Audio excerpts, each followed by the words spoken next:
So we now invite our final speaker for this session. Mr. Shantanu Pandit is a consultant and outdoor educator who has worked extensively in outdoor learning, experiential education, and adventure programming.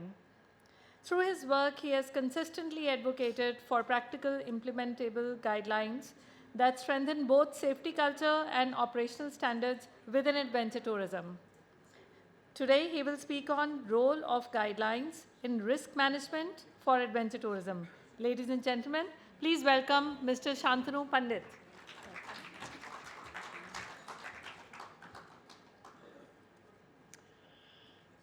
Good afternoon. I have identified a hazard, end of the day, end-to-end sessions. So the risk is my, my session is not going to, be as effective because of you, your attention span, and the whole. But thank you very much for your energy. And the another risk is I may start overshooting the 10 minutes.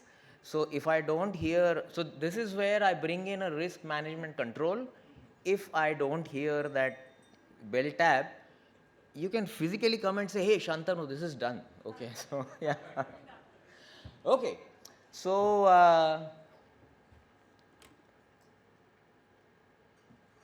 which one? Yeah, okay.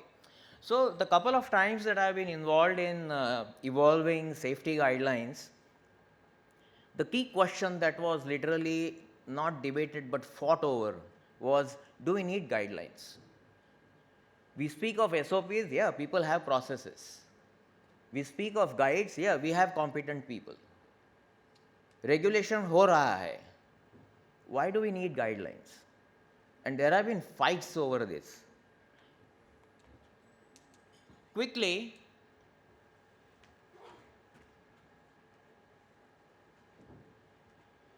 so I had a corporate group, Rappel, a trail going up. At the end, we finished the whole thing. We had great fun, debrief session. Some people said, well, the rappel was great, but we felt unsafe on the trail. Exposure tha. And then before I could respond or my team members could respond, some of the participants said, oh, but you know, the rappel was so beautiful. You have to take some risk if you go for something as beautiful as a rappel.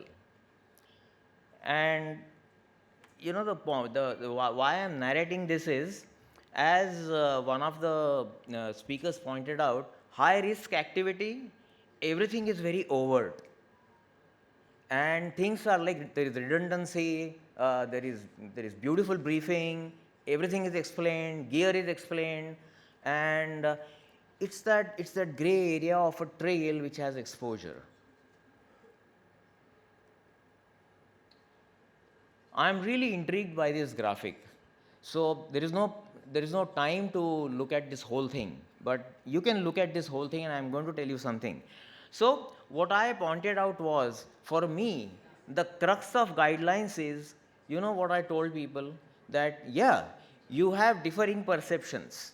The whole group would come together and there are two clear areas. This hazard is really too much for us. All of us agree that we are not going through. And the other extreme is, this hazard is extremely easy. Hey, no two thoughts, let's go ahead. The problem is in that a gray area between these two extremes. When the group is split, some people say, hey, this is too much. Some people say, no, no, no, no, no. And then there is this, oh, but you got to take some risk because there is a huge reward at the other end.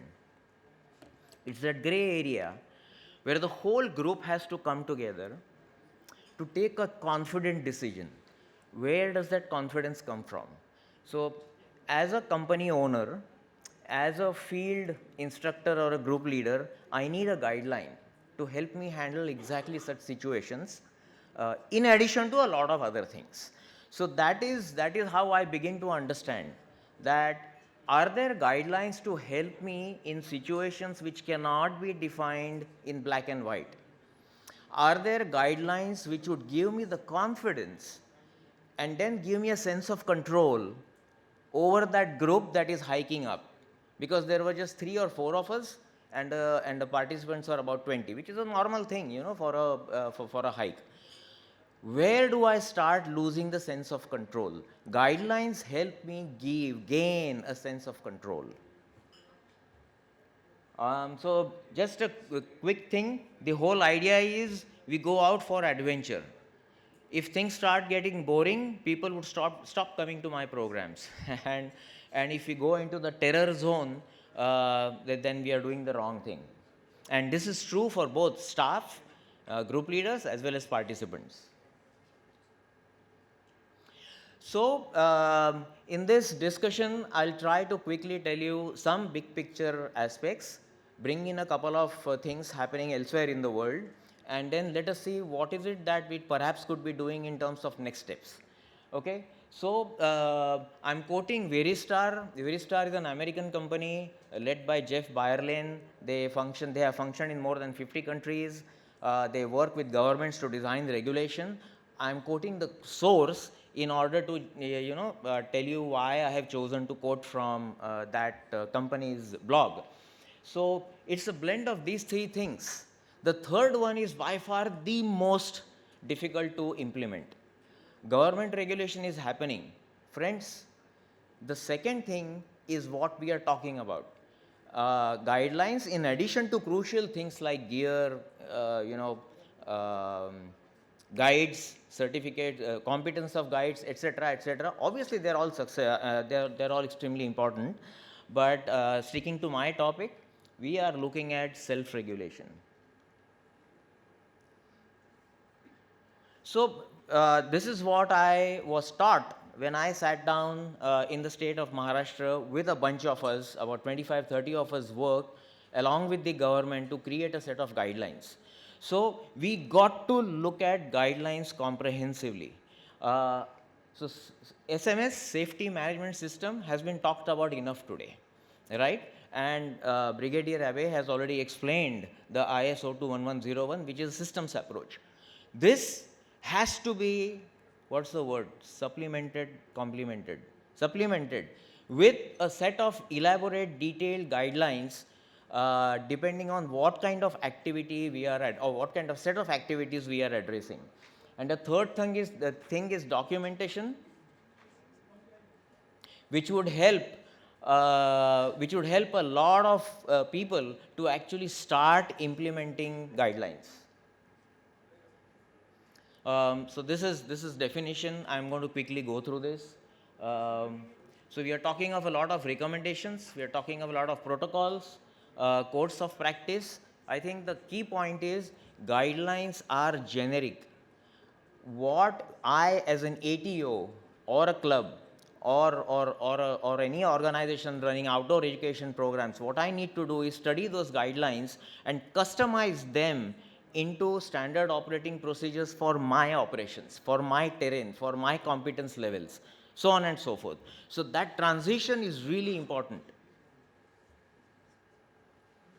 A very simple example is any routine process can be, simply made into a simple standard operating procedure, and it takes the burden off people who are working in the field, because they don't have to think much then. They just need to follow a SOP, and it's guaranteed to be really good. There are other benefits, but I'm rushing through now.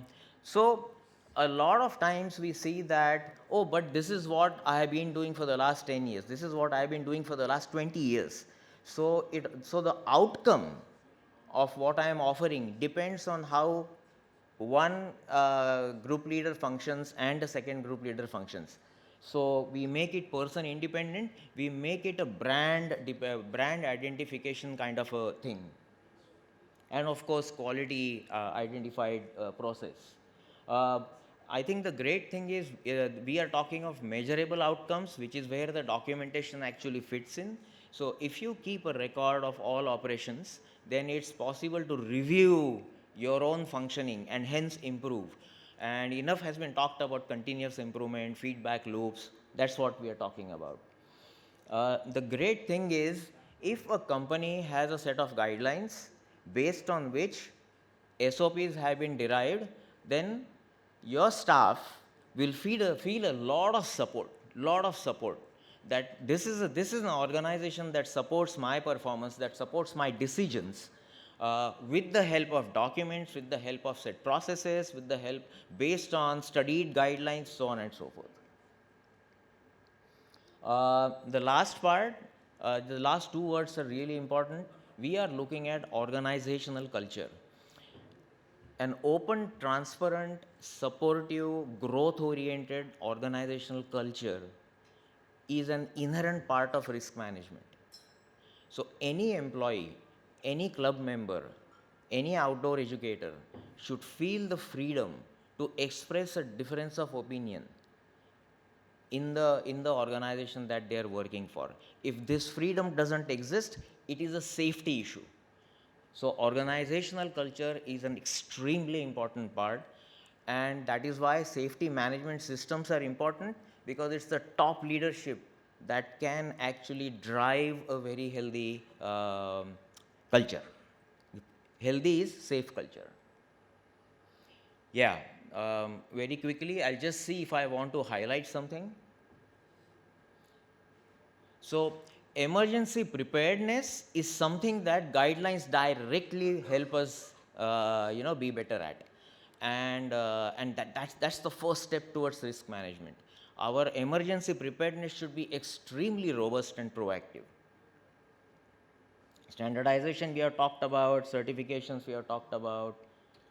The great thing is guidelines are designed by industry experts, so the best practices from all over are consolidated into guidelines. Those guidelines, when I get into my organization, we get repeatable expertise. So what a beautiful connection that is. Yeah, continuous improvement, because we build feedback loops, there are robust review processes, it's a very healthy system, and guidelines encourage that, guidelines foster that.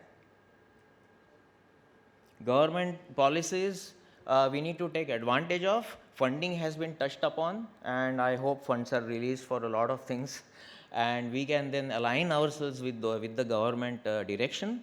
The government would be happy then to help us. Yeah, last point, socio-ecological dimensions of our environment, sustainable development goals. Ajit has already referred to them.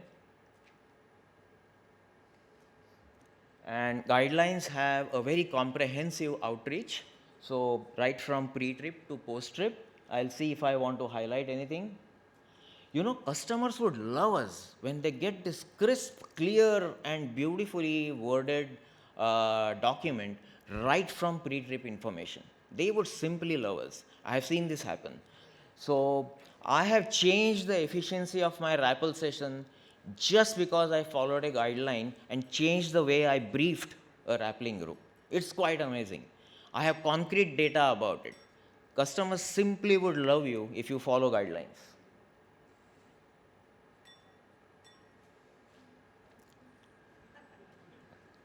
Done? Woo. Word of mouth, somebody touched upon it. That was beautiful. Word of mouth. Post trip, follow guidelines.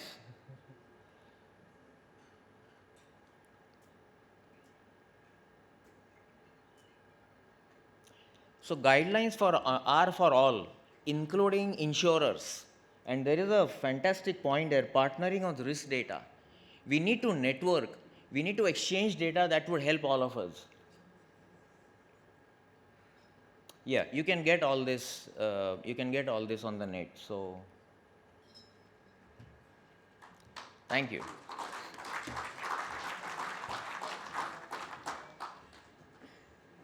This is exactly why I enjoy this session a lot. All the speakers are so good and accommodating. Thank you so much, Shantanu. So with this, we come to the last session, perhaps. But before that, I would like to thank the speakers of this session. This was very, very enlightening session, and we learned quite a lot.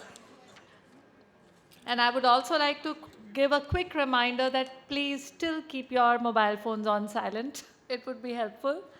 And ATOI continues to encourage members to actively engage through destination showcases, webinars. We are a platform for our members where you can come and make yourself visible. Please offer fam trips generously to all the fellow members. They can collaborate with you to promote your products, to sell your products. Please use the platform within this industry.